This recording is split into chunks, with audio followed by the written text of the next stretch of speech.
En 1952, un homme a regardé un fleuve et a demandé « Peut-on emprunter un peu de cette eau ?»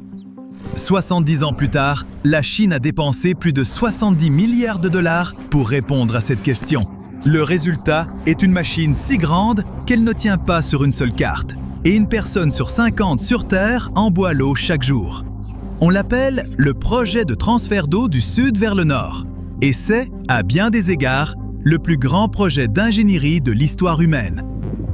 Pour comprendre pourquoi il existe, il suffit d'une image simple. Imaginez un très grand pays. Certaines régions regorgent d'eau, des rivières, des lacs, de la pluie toute l'année. D'autres sont sèches et assoiffées, comme quelqu'un qui vient de courir un marathon sans gourde. Le pays décide de construire d'immenses toboggans aquatiques, des canaux et des conduites pour acheminer l'eau des zones humides vers les zones assoiffées, afin que les habitants puissent boire, se laver, cuisiner et faire tourner leurs usines. Eh bien, ce pays, c'est la Chine. Vous savez sans doute que la Chine compte beaucoup d'habitants, plus d'1,4 milliard pour être exact. Elle a franchi le cap du milliard dans les années 80 et c'est aujourd'hui le 3e plus grand pays au monde par sa superficie. Si vous alignez 100 personnes sur Terre, environ 18 d'entre elles sont chinoises.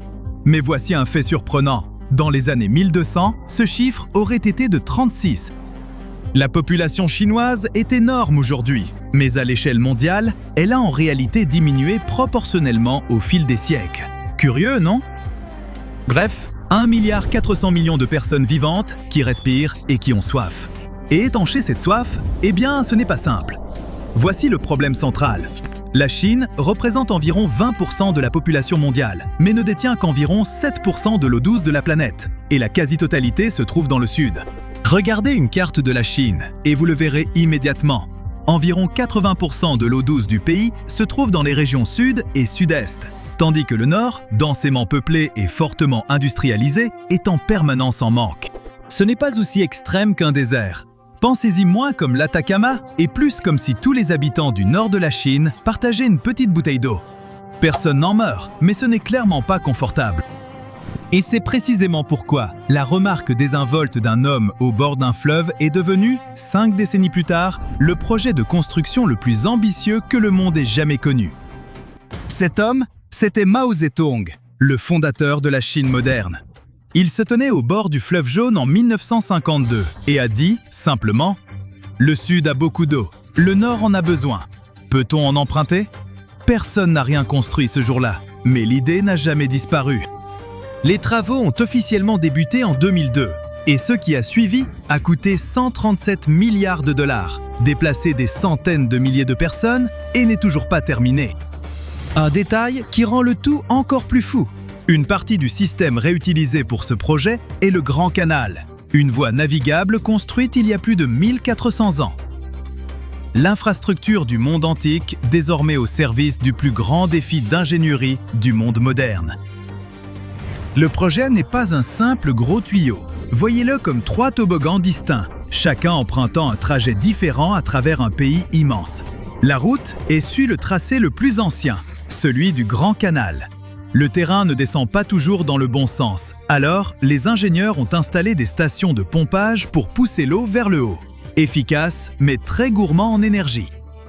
La route centrale est la plus ingénieuse. Les ingénieurs ont rehaussé le barrage de Danjiangkou sur la rivière Han jusqu'à ce que le réservoir soit assez haut pour que l'eau s'écoule par gravité sur environ 1260 km jusqu'à Pékin. Aucun pompage nécessaire pour l'essentiel du trajet, ce qui, quand on déplace des milliards de litres d'eau, est un avantage considérable. Puis, il y a la route ouest, encore largement en stade de projet. Elle traverserait des altitudes de près de 4500 mètres, à travers des montagnes que très peu de gens hors de Chine connaissent. Le tronçon le plus controversé et le plus difficile des trois est celui qui est accéléré en ce moment. Prenons un instant pour mesurer l'ampleur. Parce que les chiffres sont véritablement absurdes. Le projet déplace environ 45 000 milliards de litres d'eau chaque année. De quoi alimenter toute la ville de New York en douche et en eau potable pendant plus de 30 ans. Le réseau total s'étend sur environ 4 300 km, soit à peu près la distance d'une traversée des États-Unis d'un océan à l'autre. Le budget s'élève à plus de 137 milliards de dollars en 2025. Même Jeff Bezos ne pourrait techniquement s'en offrir qu'environ 4. Et déjà, selon une étude évaluée par les pairs publiée en novembre 2025, plus de 150 millions de personnes boivent de l'eau issue de ce projet. C'est environ un être humain sur 50 sur Terre. Ce qui nous amène à la question que tout le monde finit par poser. Cette eau est-elle vraiment potable? En termes simples, ça dépend d'où vous êtes. L'eau provient principalement du bassin du Yangtze, en particulier du réservoir de Danjiangkou. Et la route centrale est soumise à des contrôles stricts de pollution sur tout son parcours. La partie la plus difficile de ce projet n'a jamais été simplement de déplacer l'eau. C'était de la déplacer proprement. Dans les grandes villes comme Pékin, oui, on peut remplir un verre et le boire. Depuis que le projet a commencé à livrer, l'eau du robinet de Pékin est devenue nettement plus douce et meilleure au goût. Ceux qui retrouvaient du calcaire incrusté dans leur bouilloire en trouvent désormais bien moins. Dans d'autres endroits, c'est probablement correct aussi. Mais beaucoup de gens achètent encore de l'eau en bouteille par précaution, comme vous ne boiriez pas dans une flaque même si elle a l'air propre. Et directement depuis le canal? Absolument pas.